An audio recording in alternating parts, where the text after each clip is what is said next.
Bienvenidos a los servicios informativos de esta su casa, Televisión Ellín. Hoy es 18 de febrero y comenzamos con el repaso diario a las noticias más destacadas. En Ellín se han detectado 152 casos del 7 al 13 de febrero, en Tobarra 29, Fuente Álamo detecta 13 casos, Albatana ninguno y Ontur es el municipio de la comarca con la incidencia más alta, con 26 casos. Castilla-La Mancha tiene una incidencia a 14 días de 750 casos por cada 100.000 habitantes. A lo largo de esta sexta ola, la comunidad siempre ha estado por debajo de la media nacional. Este sábado en el Salón de Actos de la Casa de la Cultura arrancan los actos conmemorativos del 75 aniversario del Cristo de Medinaceli con la presencia de la hija de su imaginero. Hablamos con los periodistas Mariano Andújar y José García, autores del libro El crimen de la calcina y otros sucesos del Partido Judicial de Ellín en el siglo XIX.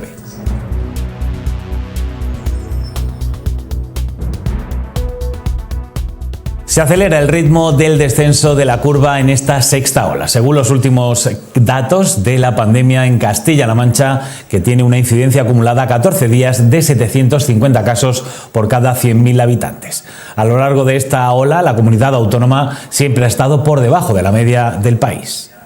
En Ellín se han detectado 152 casos del 7 al 13 de febrero, 50 menos que la semana anterior y la incidencia a 14 días se sitúa en 503 por cada 100.000 habitantes. En Tobarra son 29 nuevos casos y la incidencia a 377. Fuente Álamo detecta 13 casos con una incidencia de 531. Ontur es el municipio de la comarca con más incidencia, con 1.324 casos por cada 100.000 habitantes, con 26 nuevos casos. Ningún caso en Albatana. Los datos regionales los ha ofrecido el director general Juan José Camacho. Con los últimos datos que tenemos de la publicación diaria del Ministerio, ayer salíamos con una incidencia acumulada a 14 días de aproximadamente 750 casos por 100.000 habitantes y de aproximadamente 241, si no recuerdo mal, casos por 100.000 habitantes en la incidencia acumulada de 7 días. ¿Qué quiere esto decir? Quiere decir que la curva descendente en cuestión de casos sigue a buen ritmo. De hecho, los datos preliminares que tenemos de esta semana en la que estamos, de la semana 7 del año 22, lo que nos están diciendo es que esa tendencia, ese ritmo de bajada se está acelerando. Estábamos bajando un ritmo de aproximadamente un 30 y tantos, 40%, y el ritmo de esta semana, si no se frena, va a estar en el 50 o por encima de disminución de casos con respecto a la semana inmediatamente anterior. La tendencia también se refleja en las hospitalizaciones en cama convencional y UCI.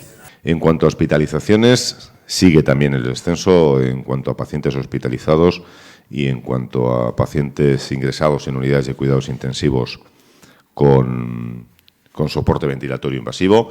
De hecho, los datos nos acaban de pasar, los leo, 33 pacientes ingresados en unidades de críticos con soporte ventilatorio invasivo y 276 en cama convencional. Si a esto le sumamos los dos pacientes que están con una vigilancia especial, pero que no necesitan soporte ventilatorio, nos salen 35 y 276, de 301, 311, si no me equivoco yo mucho, pero puedo equivocarme porque estoy haciendo la cuenta de cabeza.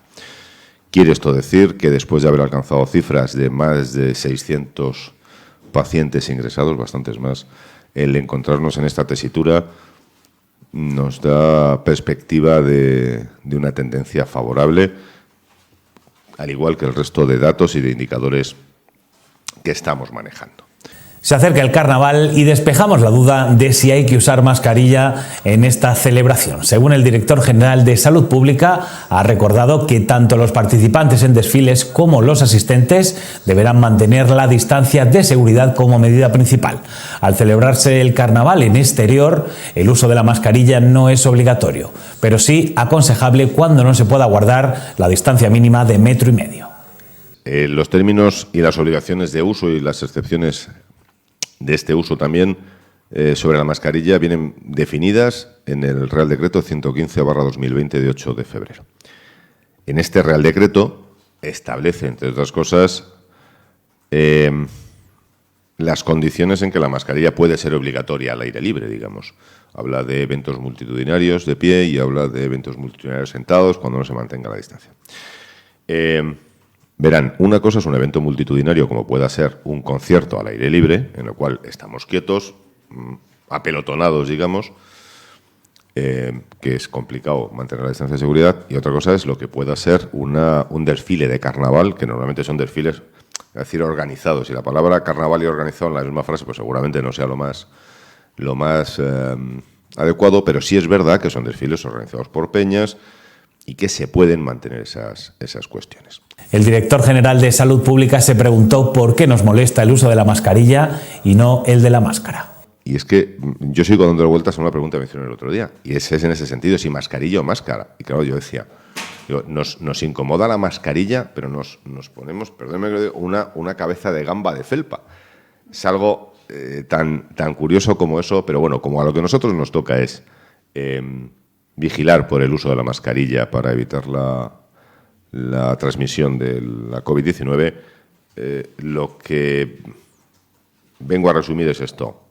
Desfile de carnaval lo podíamos asimilar a una carrera popular, por ejemplo.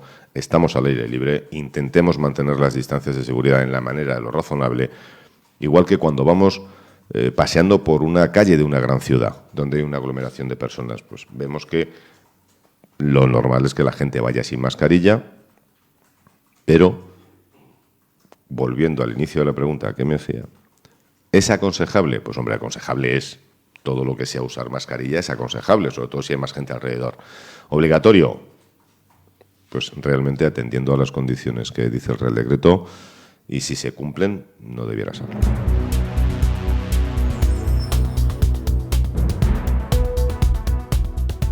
En este 2022 se cumplen 75 años del Cristo de Medinaceli. Este sábado, en el Salón de Actos de la Casa de la Cultura, arranca la conmemoración de su fundación en 1947 con la presentación del cartel conmemorativo y algunas de las actividades que se irán desarrollando a lo largo de este año.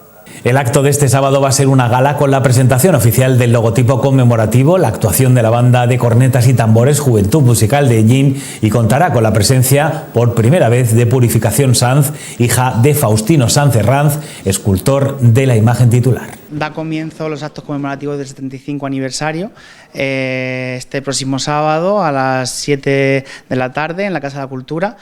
Es un acto sencillo pero muy emotivo en el que daremos a conocer el cartel del 75 aniversario y también pues daremos a conocer los actos que vamos a hacer durante todo este año. Va a ser un año muy especial para nosotros.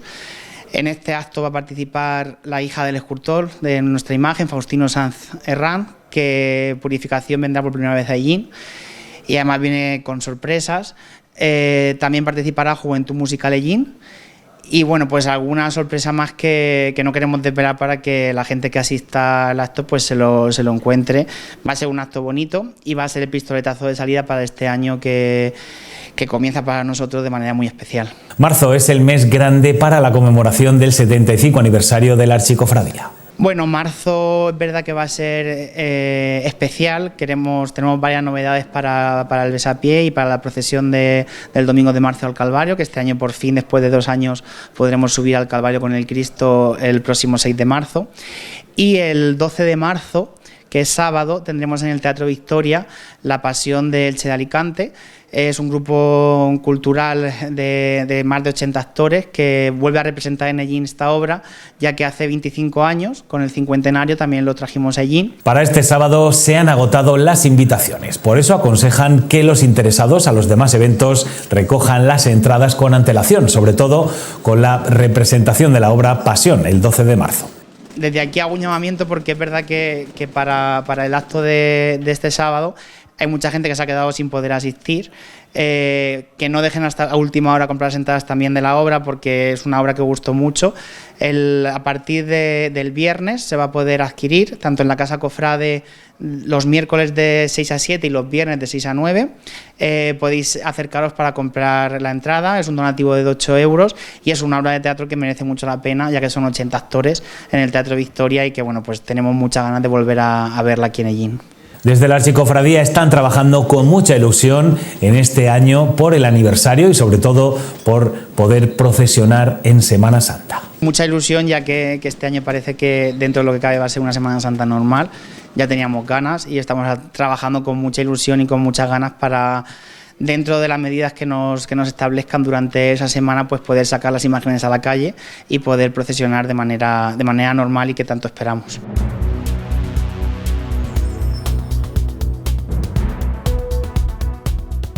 Y hacemos un repaso de la agenda de este fin de semana que está cargada de actos. Este domingo se convoca la Asamblea General del Partido Socialista de Ellín, donde se elegirá la Secretaría General y la Comisión Ejecutiva Municipal. Una jornada que tendrá lugar a partir de las 11 de la mañana en la Casa de la Cultura. El domingo a las 11 de la mañana están citados en la Casa de la Cultura todos los militantes del Partido Socialista de Ellín para la elección, en este caso, al secretario o secretaria general que va a dirigir los destinos del partido durante los próximos cuatro años. Bueno, estamos en un proceso congresual, ya en los últimos congresos, como siempre, son los locales, y en este caso nos toca en Ellín. Tenemos plazo hasta el día 30 de abril, pero hemos decidido hacerlo en estas fechas porque, como sabéis, la Semana Santa está prácticamente encima y no me gustaría meternos ya a última, apurando mucho las fechas. Por lo tanto, bueno, pues como digo, está todo el mundo convocado para el domingo a las 11 y bueno, el plazo de presentación de candidaturas termina el próximo sábado a la 1 del mediodía. Se pueden presentar en la propia Casa del Pueblo o también por correo electrónico a la dirección del partido aquí en Ellín. Y bueno, pues nada, pues a esperar a ver cuántos candidatos se presentan y bueno, y principalmente esperar que se desarrolle todo con normalidad, como creo que debe de ser. La verdad es que ahora mismo a nivel de partido, de arriba abajo, de abajo arriba, estamos viviendo un momento muy bueno en el que bueno, pues las discrepancias están desapareciendo, hay unidad a todos los niveles y eso creo que es importante, que la salud del partido sea estable, sea buena. Es importante también a la hora de hacer política que vaya dirigida hacia los ciudadanos. Este sábado en el Santuario del Rosario, la Hermandad de la Verónica presentará la nueva peana de su trono y concierto de su agrupación musical a las 6 de la tarde. Es un acto que nuestros compañeros de la Verónica de Ocaña hicieron el año pasado y hablando con ellos nos dijeron que tuvo mucha aceptación y estuvo muy bien. Nosotros ya lo habíamos oído porque ya estuvo aquí una vez en Pablo, bueno, el señor Gañán, y nos gustó también. Y ya nos pusimos en contacto con él y nada, pues dijimos de hacer el concierto porque es un acto ya en Cuaresma y es música cofrade. No sé si mucha gente lo habrá oído, otros no, pero animo a que lo pongan sus canciones cuando lo vean y es con banda, o sea que aquí en Ellín es lo que nos gusta. Entonces esperemos que la gente responda y nos compren las entradas, que ya están a la venta en los puntos que pusimos y a ver si lo llenamos. El anfiteatro Dolores Abril, que también es un sitio muy chulo, esperemos que lo llenemos y podamos tirarle otro empujón al trono. También tendremos deporte, baloncesto. La Copa de Primera Autonómica se disputará en el pabellón Adolfo Suárez el sábado, semifinales. A las 5 de la tarde, Azucense se enfrentará al Almansa y a las 7:15 el Ellín se disputará contra el Junquera su pase a la final del domingo a las 5:30 de la tarde. En cuanto a la Copa, pues yo creo que estamos ante una de las mejores copas de los últimos años en esta categoría, porque hay equipos, yo creo que importantes, equipos que posiblemente podrían estar compitiendo, yo creo que los 4 equipos podrían estar compitiendo perfectamente en la Primera Nacional Masculina, en la primera competición de Castilla-La Mancha. Sin duda que no hay un favorito claro, porque hay dos rivales que se han enfrentado en el Grupo Norte con mucha igualdad, y aquí también me consta en el Grupo Sur, tanto Ellín como Almansa, pues se han presentado muy parejos en los enfrentamientos. Y bueno, y sobre todo vamos a contar con jugadores que han estado jugando en Liga EVA, han estado jugando en categoría superior, y un equipo que está llamado a dar mucha guerra, que es el baloncesto Azuqueca. Gracias a vosotros por estar aquí. Es importantísimo que se comunique desde los medios de comunicación, que se difusione el evento, y deseaos a todos, bueno, que nos veamos este fin de semana en el pabellón Adolfo Suárez y que disfrutemos de un gran baloncesto.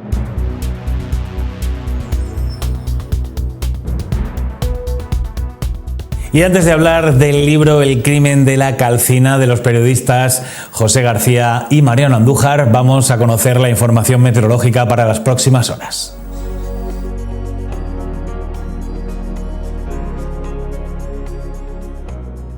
buenas noches. Mañana sábado en la provincia de Albacete tendremos cielos con intervalos de nubes altas que se irán cubriendo. No se descarta alguna precipitación débil ya desde el mediodía. Las temperaturas diurnas bajarán de manera notable, un descenso que puede ser localmente extraordinario en el tercio oriental. Las máximas serán de 15 grados en Tobarra, 14 en Ellín, Onturi, Albatana y 12 en Albacete y en Fuente Álamo. Soplará viento del noreste que girará al este por la mañana y dejará intervalos más intensos durante las horas centrales, aunque ya al final del día irá disminuyendo de intensidad.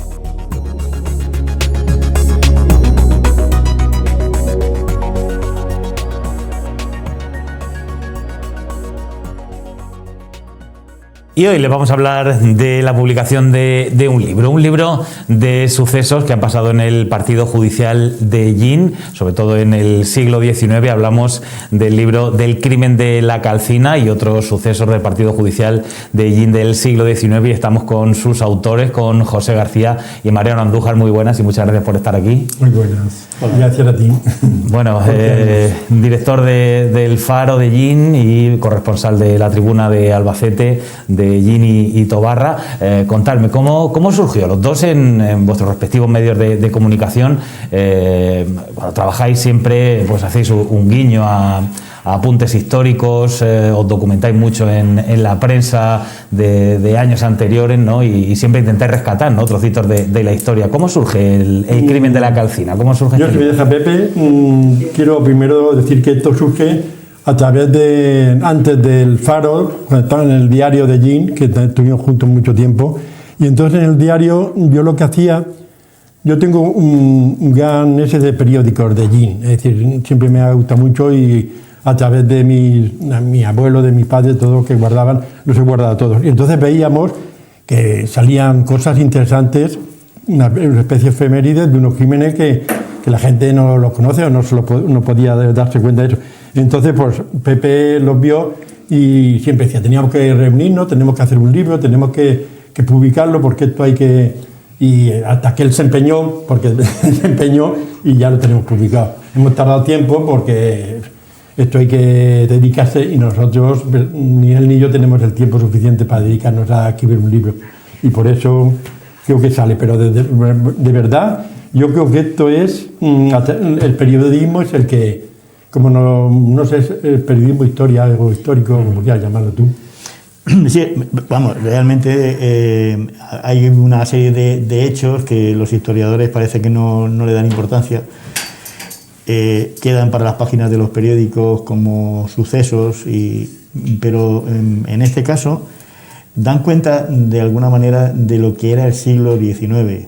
Nosotros le hemos llamado el crimen de la calcina porque hoy sería impensable que un niño de 3-4 años no apareciera por su casa, ni estuviera en la calle, ni estuviera en ningún sitio 17 días sin que nadie se diera cuenta. Entonces, ese tipo de cosas, o gente que saltaba caminos, o que arrastraban gente, todo eso ocurría en el siglo XIX. Nosotros, en principio, como dice Mariano, como él iba haciendo una serie de efemérides en las que principalmente había sucesos, pues un día coincidimos y dijimos, pues vamos a darle a esto. Yo también tenía alguna cosa de periódicos nacionales.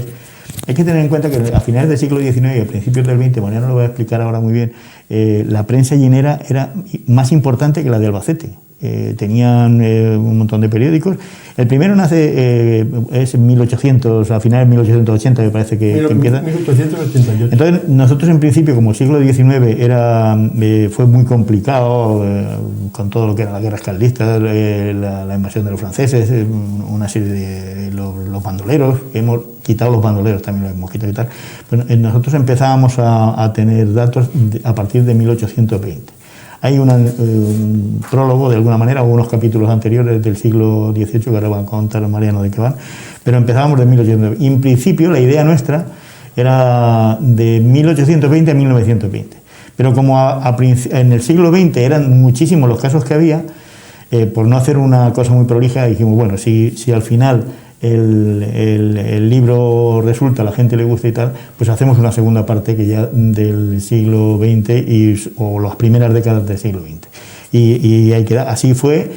Luego nos costó mucho, nos ha costado mucho, hemos estado 2 años y pico trabajando con ellos, no sabíamos por dónde salir y casi estábamos ya pensando en dejar ese trabajo que habíamos hecho, dejarlo, pero al final nos iluminamos al ver otro libro por ahí como que había salido con muchos menos casos que el nuestro, de toda la historia de Albacete, de casos de sucesos y tal, y que estaba por ahí funcionando muy bien y dijimos, venga, vamos para adelante y bueno, y aquí está.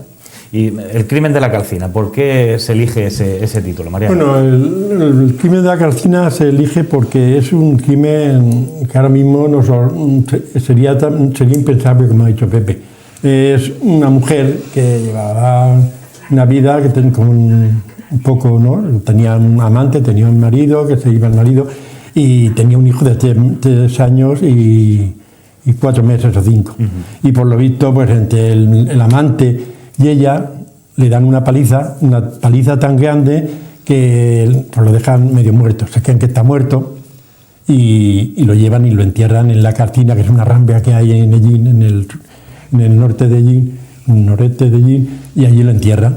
Y lo entierran vivo, según es el juzgado, luego más tarde. Y pues, a un pastor que pasa por allí, a los 2 o 3 días se lo encuentra que está la tierra removida. Lo busca y el chiquillo, el niño ya estaba muerto. Y por eso luego la gente, pues fíjate lo que... Eso enseguida llega a la prensa nacional. Hay algunos periódicos como el Eco de Cartagena, como el Liberal de Murcia, me parece que es el otro, y luego el Amigo del Pueblo, que es el que se hace verdaderamente cargo de la historia. Pero por eso, es por lo terrible que es que una madre pueda matar a palos a un chiquillo de 3 años, encerrarlo, no sabes si está vivo o muerto, que por lo visto está vivo, según el juzgado, y estar 17 días sin que, como ha dicho Pepe, sin que nadie sepa nada del niño, ni el niño no estaba en la casa o dejaba de estar, hasta que lo descubre un pastor. Hace poco también pasó un caso así, lo descubrió un hombre que pasaba por allí y habían buscado a la mujer mucho tiempo, no sé. Es una cosa extraña. ¿Y cómo ha sido de difícil indagar en la historia y sobre todo la importancia también de los medios de comunicación, de la prensa de estos siglos atrás para buscar? ¿Y qué dificultades os habéis encontrado a la hora de hacer el seguimiento a determinadas historias? Las dificultades, como te ha dicho Pepe, no son porque como... Yo es que tengo 8 libros escritos, lo que pasa es que no los tengo publicados porque ahora parece que va a salir adelante, lo están pasando, digitalizando, que se llama La historia allina a través de la prensa. Entonces la historia empieza en 1888 con el Amigo del Pueblo y termina antes de la Guerra Civil, es decir, los últimos periódicos que tengo, porque luego también están los otros, pero bueno, eso. Y entonces, viendo los periódicos, pues me llamaba la atención eso, una crónica negra que había de los sucesos. Yo la sacaba y entonces ahí empezaron a salir crónicas, porque como dice Pepe, esto es más que el empiece, porque todo el siglo XIX y el siglo XX principalmente hay muchísimo. Lo que pasa es que no sé si alguna vez lo vamos a hacer, no va a dar tiempo. Bueno, ahora tenéis entre manos, ¿no? Que acaba de salir, está calentito. Con este está calentito y con este el ego, para mí por lo menos está ya lo he hecho. Ya tengo una edad que no se sabe ni cuándo va a terminar o no, entonces... Pero contadme, sucesos del partido judicial de Ellín. ¿Cuántos sucesos hay? Y, bueno, no solo... No, sucesos... De Ellín también conocemos que hay de, Lieto, Tobarra, diferentes puntos de la comarca, Albatana, Untur. Claro. Háblanos un poco de los casos que hay. Hay 63 casos, pero algunos de ellos, porque hay 6 capítulos y 63 casos, y algunos de ellos lleva varios. Entonces, voy a hacer un inciso de las dificultades. Por ejemplo, el encontrar un tema como el crimen de la Calcina en los diarios o en los semanarios de Ellín, pues claro, lógicamente cuando lees algo, aunque sea poco de ese tema, pues dices, hay que seguir indagando. Nosotros sí nos planteamos al principio que tenía que ser de la prensa, no continuar con otro tipo de fuentes, la prensa, porque estamos hablando de la prensa de Ellín y la nacional. Entonces, hay otras fuentes, como son los periódicos nacionales que tienen la Biblioteca Nacional, donde hemos ido, los archivos de las hemerotecas. Entonces, los casos más destacados, pues sí le hemos hecho un seguimiento importante. Otros, simplemente es lo que aparece en los periódicos de allí. Y en cuanto a ese tema, hay que decir que hay casos resueltos, como por ejemplo el del crimen de la calle Villores, por una circunstancia especial, y es que en la Tribuna de Albacete, en el medio donde yo trabajo, hace unos años se hicieron una serie de artículos periodísticos sobre el jurado en la provincia de Albacete, y hablando del siglo XIX. Entonces, en esos artículos sí aparece la resolución de algunos casos, como el de la calle Villores. Una resolución que, además, con una publicación que se hace en el boletín, que ahora es Boletín Oficial del Estado, de la madre que era regente del reino de Alfonso XIII, María Cristina, indulta al asesino de la calle Villores, que mató a su mujer, lo indulta, que estaba condenado a pena de muerte, por la pena siguiente, que era cadena perpetua. Entonces, casos como ese, que han aparecido en prensa todo, hemos podido resolverlos. Pero otros, bueno, pues ahí quedan para estudios posteriores y tal. Por ejemplo, hay uno que es muy significativo, hablando no de Yin Ya, sino de Lietor, que es el crimen de la condesa o la marquesa, que que tuvo mucha repercusión a nivel nacional.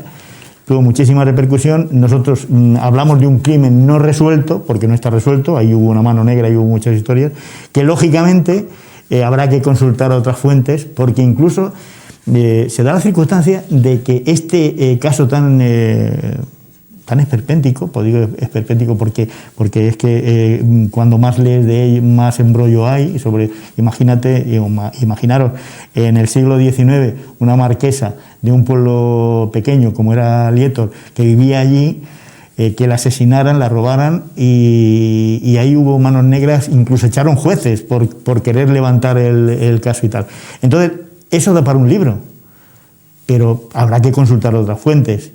Otras fuentes no era lo que este libro nos proponíamos, y también desechamos, por ejemplo, el bandolerismo. Dijimos, se ha escrito mucho sobre bandoleros, nosotros no vamos a dar el tiempo. Sí que hay que decir que este libro, además, no solamente habla de crímenes, sino también, por ejemplo, hay una película por ahí que parece de bandoleros o de película del oeste.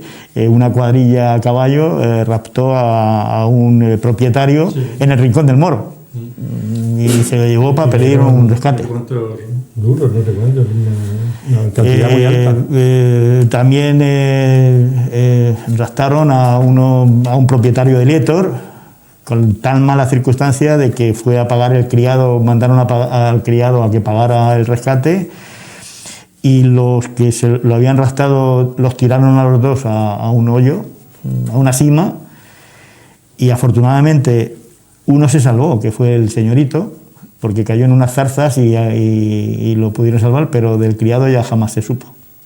Incluso violaciones también hay. Sí, claro, hay un alegato, por ejemplo, que hacen contra la prostitución.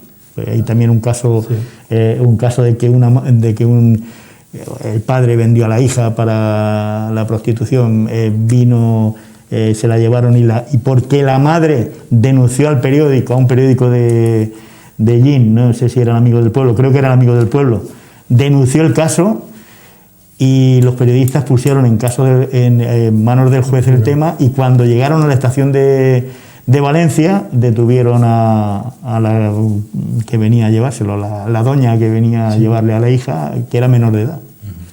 ¿Y cómo empezáis con esa sección de efemérides en el diario de Yin que se hacía, el trabajo de vuestros respectivos medios, ¿no?, que también rescatáis páginas de la historia? Pero ¿cómo llegáis al punto de decir, oye, tenemos suficiente material para hacer un libro, para plasmarlo? Que además me imagino que habrá sido diferente, ¿no?, esas secciones y esos artículos periodísticos, pasarlo a libro, ¿no? Sí, lo que pasa es que hay el trabajo importante lo ha hecho Pepe. Yo tengo que decirlo, porque yo lo que hice primero es trasplantar del periódico de los periódicos de eso al periódico actual.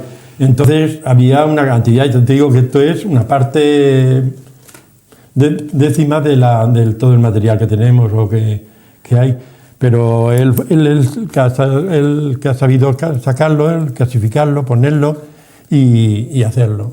Entonces quiero también alabar su trabajo y también el de otra persona que nos ha ayudado mucho, que es Jorge Juan Marín, que todos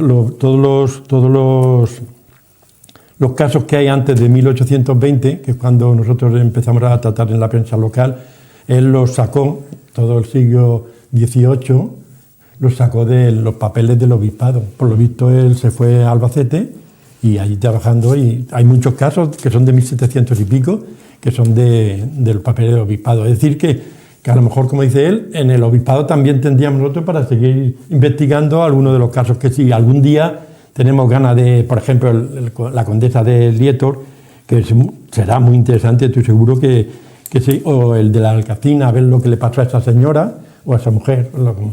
Cuando eso, pues no sabemos a qué la condenaron, porque como dicen, no hemos ido a hablar más allá de los periódicos. Es decir, que hay mucho trabajo por hacer, o si se quiere hacer ahí, se puede trabajar y se puede sacar adelante muchas cosas. Y más colaboraciones, prólogo de Pablo Cánovas, director del Museo de Semana Santa, y también la prensa y periodistas políticos en los campos de Llín de Francisco José Peña, ¿no? Son dos trabajos, el de Pablo más corto y el otro más metido en lo que es el periodismo y la literatura, y además está muy bien clasificado y muy bien hecho. Es un trabajo digno de alabar. A los dos. Le damos las gracias desde aquí, tanto a Pablo como a Francisco José Peña. Y contarme también, no sé, qué cosas que os hayan sorprendido a la hora de recopilar esta información, hacer ese indagar en la hemeroteca, a la hora de escribir el libro, detalles que quizá antes o documentándose se os hayan saltado. Contarme alguna curiosidad que os haya sorprendido. A mí me sorprende, me ha sorprendido, por ejemplo, temas que podrían estar de actualidad ahora. Como por ejemplo el tema de alegatos contra la prostitución. Aprovechando el caso que he contado antes, el semanario El Amigo del Pueblo hace un alegato que podrían firmar ahora cualquiera de los grupos que están contra la prostitución. Y además lo señala directamente diciendo que primero que hay consumo, que hay un consumo y por eso se ofrecen carne porque y por otro lado claramente diciendo que es una cuestión de pobreza, porque claro, imaginaos en esa época un padre vender a su hija para lo que la vendió, pues realmente si no hay algo de pobreza por ahí, entonces me sorprende eso, que en el siglo XIX, finales del siglo XIX, estamos ahora en el siglo XXI y ahora se está hablando otra vez de prohibir la prostitución, de las verdaderas circunstancias que la causan y el tema, y eso me sorprende mucho. Y luego, por otra parte, también hay un caso en Tobarra, que no hemos hablado de Tobarra, hay un caso que es el crimen del sepulturero. Una noche mataron en su casa, en su lecho, al sepulturero y a su mujer de Tobarra. Entonces, bueno, la sorpresa está porque realmente dicen, bueno, ¿qué sentido tenía esto? Y claro, indagando, resulta que en aquella época había costumbre de a la gente con cierto poder adquisitivo, a la gente rica de alguna manera, las enterraban con joyas, las enterraban con algunas... los sepultureros o la gente que estaba, pues normalmente aprovechaban para ir después, como después no iban a abrir la caja ni nada, pues para coger algunas de las joyas que...